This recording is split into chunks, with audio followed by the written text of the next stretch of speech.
April 5th, 2010, a secret landed on the internet.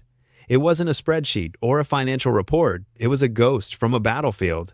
It was classified footage shot years earlier from the cockpit of a U.S. Apache helicopter in Baghdad. In that video, U.S. soldiers gunned down a dozen civilians, including 2 Reuters journalists. The audio captured the casual, chilling commentary. "Oh yeah, look at those dead bastards." This footage, the collateral murder video, should have remained buried forever inside the Pentagon's deepest servers. Instead, 5 million people watched it in 24 hours. In Langley, the CIA called an emergency meeting. Every intelligence agency in America was hunting one man, not for what he had published, but for what he was holding back. This video was nothing. The hacker had over 750,000 classified files ready to publish. He was about to turn the modern state's greatest weapon, secrecy, against itself. The question for a global audience became, who was this man, and how do you kill a secret when the entire world is watching? Welcome to The Digital Sleuth. This is a cybercrime documentary about the man who challenged the world's most powerful governments from a single room, and the digital defense lessons every one of us can learn from the decade-long war for transparency. To understand the decade of chaos that followed, we have to go back to September 1991 to a suburban Melbourne house. Australian federal police smashed through the door, finding a 20-year-old named Julian Assange frozen at his computer. Under the handle Mindax, he had already become one of the most sophisticated hackers in the Southern Hemisphere, breaching systems belonging to NASA, the Pentagon's defense network, and Los Alamos nuclear laboratory. But there was a crucial detail. The judge noted that this hacker never stole money, never sold secrets, and never damaged the systems he entered. He only looked. He walked away with a fine, but also with a dangerous new philosophy. Governments don't classify documents just to protect citizens. They do it to protect themselves from citizens.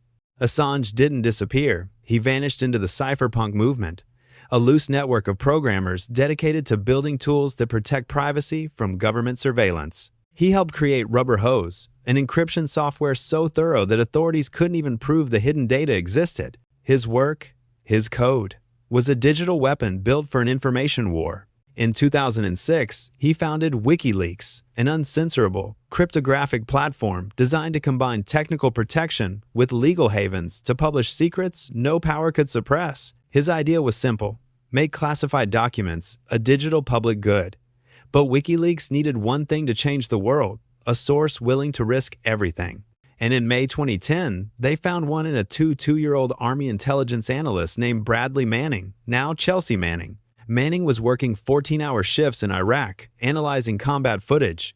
They downloaded hundreds of thousands of documents, diplomatic cables, war logs from the Pentagon's classified network, the CyberNet, and burned them onto CDs labeled Lady Gaga. How did such a massive, sensitive leak happen? It's a powerful lesson in insider threat and security protocol failure.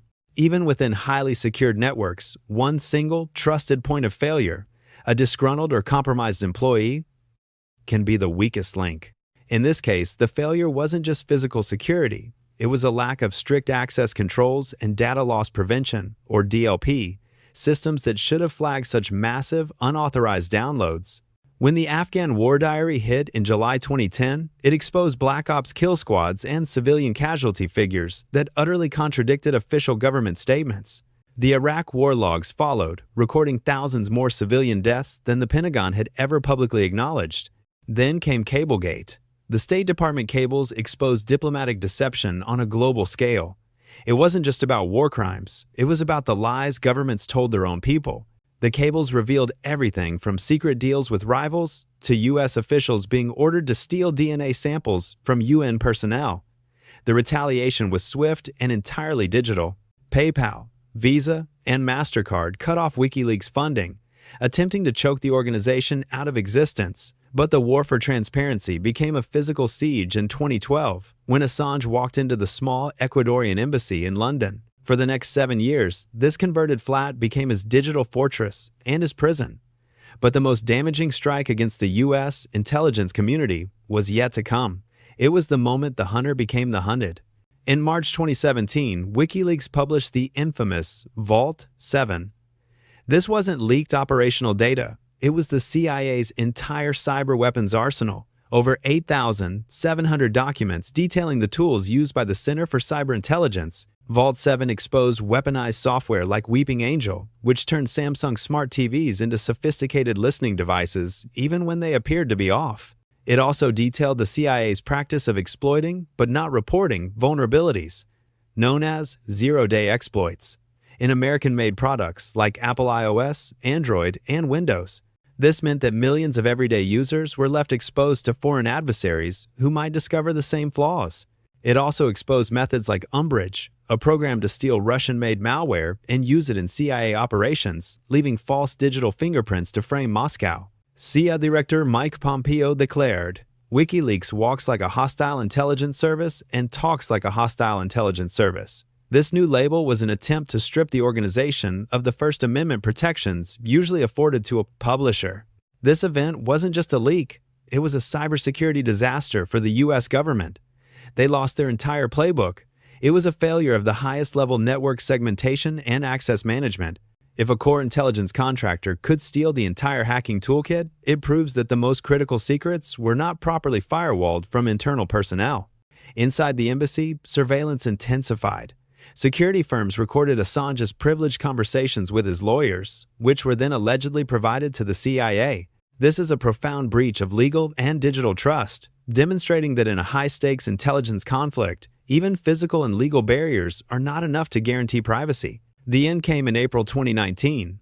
Under pressure for a $4.2 billion IMF loan, Ecuador's new president revoked Assange's asylum. He was dragged, screaming from the embassy, and sent to HMP Belmarsh, one of the UK's highest security prisons. Hours later, the US unsealed its indictment.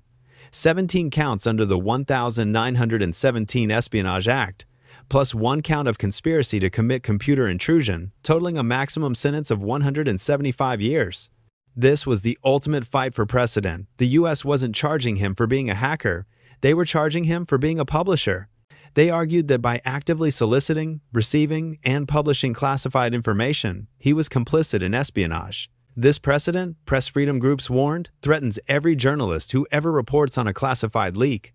For 1,901 days, the fight dragged on. Finally, in June 2024, the years of appeals ended.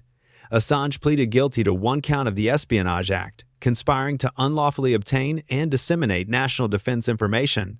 In exchange for time served, he walked away with a felony conviction for publishing true information about government crimes. The officials who ordered the surveillance, the lying, and the cover-ups walked away with pensions. The price of transparency, America just declared, is 175 years in prison. But the story of Julian Assange is also a powerful lesson in digital self-defense for all of us. When state-level actors are this sophisticated, what hope do everyday citizens have? We have to fight with the same tools the cypherpunks developed: cryptography and strong protocol. Here are 3 non-negotiable steps to protect your personal truth and your digital life. First, multi-factor authentication is your digital armor. You heard about the sheer volume of data Manning leaked. A simple password, even a complex one, can be bypassed. Multi-factor authentication, especially using an authenticator app, is your strongest defense. This is the zero trust principle applied to your login. Verify, then verify again. And don't use SMS for your second factor. Physical keys or apps are far more secure. Second, the principle of least privilege. Assange's first arrest was a lesson in over-access. Manning's leak was a lesson in over-access.